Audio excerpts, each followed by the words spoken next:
President Donald Trump is continuing to wage battle against interpretations of history which he claims are un-American.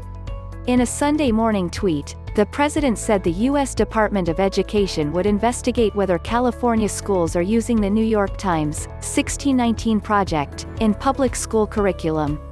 The Pulitzer Prize-winning collection reframes American history around the date of August 1619, when the first slave ship arrived on America's shores. Department of Education is looking at this.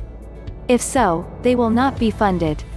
He wrote on Twitter, citing a message from an unverified account saying it was being taught in schools there. The message came after the president on Friday night banned federal agencies from conducting racial sensitivity training related to white privilege and critical race theory. Russell Vought, director of the Office of Management and Budget, instructed heads of federal agencies to dramatically alter racial sensitivity training programs for employees, deeming them un-American propaganda, in a two-page memo. Like that memo, it's unclear the extent of the phenomenon the president is identifying. Some schools have said they will adopt the 1619 Project into their lessons, though how many isn't known.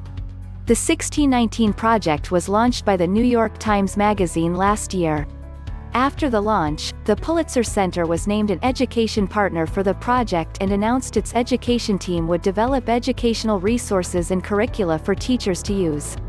The 1619 Project curriculum is available online for free through the center.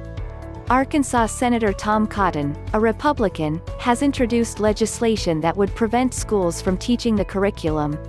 The legislation, titled the Saving American History Act of 2020, would prohibit the use of federal funds to teach the 1619 Project by K-12 schools or school districts. Schools that teach the 1619 Project would also be ineligible for federal professional development grants. The legislation appears unlikely to gain any significant traction in the Senate but stands as a way for Cotton to send a message. The moves follow a pattern by the president of disparaging attempts to process or reckon with the country's fraught racial history. In his convention acceptance speech, the president said, "Americans are exhausted, trying to keep up with the latest lists of approved words and phrases, and the ever more restrictive political decrees. Many things have a different name now, and the rules are constantly changing. We want our sons and daughters to know the truth," Trump went on.